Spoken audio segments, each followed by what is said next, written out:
Okay, question that comes up. Can I read cards for myself? Do I have to be psychic in order to pull cards for myself? Right? This is like a real question. I would say it's a real personal question, but it is a question that people have definitely wondered about. And I wanted to just spend some time talking about this. In short, yes, you can pull cards for yourself. Absolutely, you can. And we put a quote in our first two books that really explain this. It kind of demystifies it. So I was reading this on the some of the lives that I do, but this is a quote by Philippe Saint Junot. And it says right here, a lot of people think that the tarot is about being psychic and getting psychic powers. Actually, the original meaning of psyche is soul.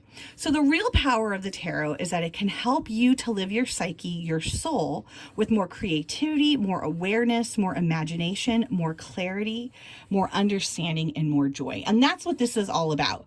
100%. That is what this is all about. So can you do that? Yes, you can. Yes, you can. Now, it may feel a little bit overwhelming. I'm trying to learn the definitions. I don't know what to pull. And that's where if you have a resource available to you that you're like, you know what, I'm just gonna get some spreads from here. I'm gonna do this spread. I have a space to write it down. I'm not really sure about, you know, my booklet that came with this card gave different definitions than the booklet that came with this card. This kind of thing happens all the time. But overall, the consensus and definitions of how these cards are interpreted, we have included for you in the back.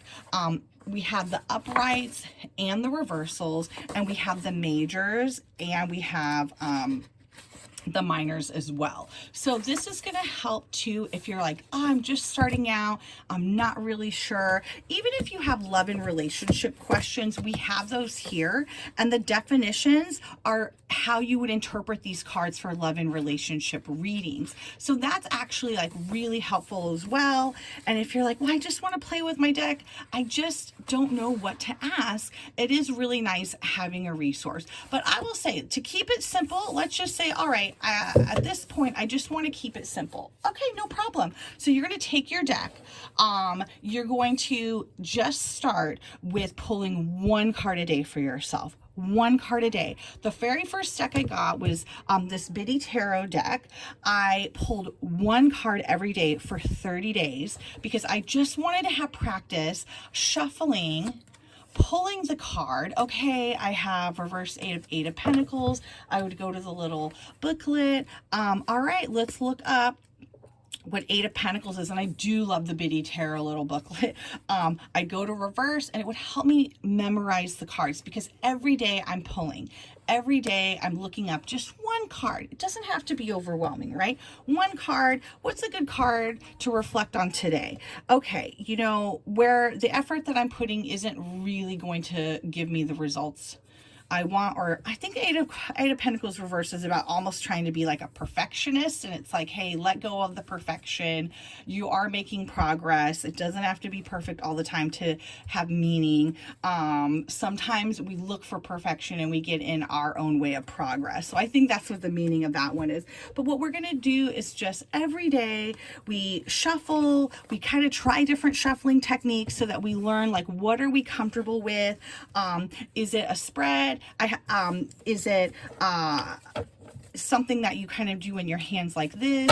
Is it a shuffle like this? I did give different examples in another YouTube video. Feel free to go check that out. And if you just do that for 30 days, really get comfortable with your method of shuffling, really get comfortable getting your deck in your hands, getting comfortable pulling a card, referencing the card. Maybe you're going to get the same cards coming up time and time again, and you're going to start, oh, you know what, actually I do remember that one because it's really clear what the meaning is. So when I'm looking at it, that imagery comes back more quickly.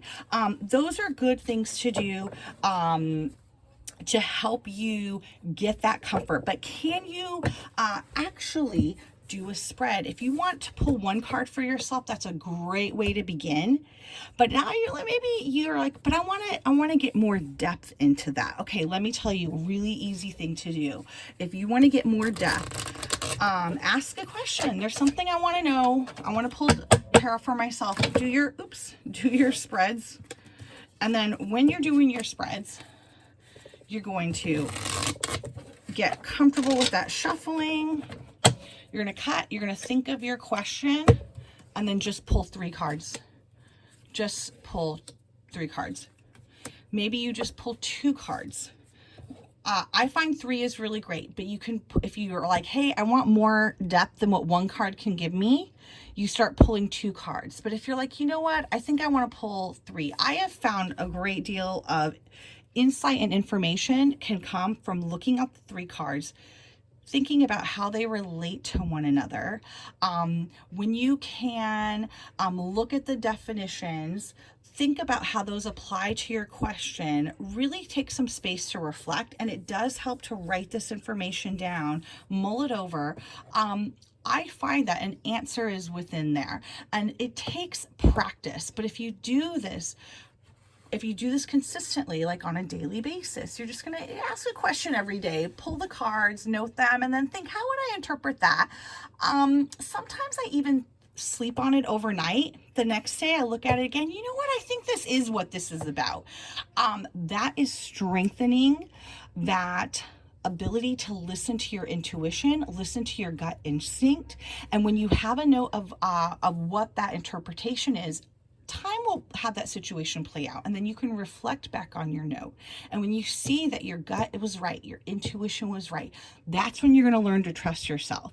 Hey, this is actually a really great tool. This is really insightful. It's really helpful. I'm learning to take note and trust my gut and my intuition. And again, we're going to bring it back to that original quote that we had here, right? It's not about having psychic powers as much as it's about living, listening to, understanding your psyche, your soul. When you have more awareness and more clarity and reflecting on these and how they resonate with you is going to give you that awareness and clarity, then yes, you can read tarot for yourself.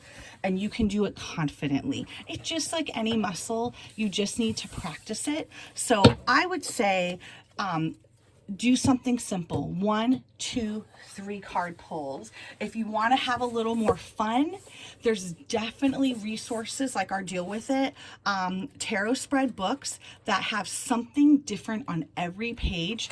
Pull a topic. If you're like, no, I really want to know about predictive questions, you're going to pull this. You're going to get completely different spreads that are in any other ones. You're going to get completely different definitions, but there's still the gist of the card, but just in like a fun, humorous way that really helps you remember it. If you aren't sure with which one you want clarity on, this is the future. This is like dating, love life. This is just overall life clarity. This is the one you'll want to start with, but these work great as a system together. But if you're like, no, I just want to have a deck and start with a 1, 2, 3 card pull, start with that. But you can do it. You can do it for yourself. All right.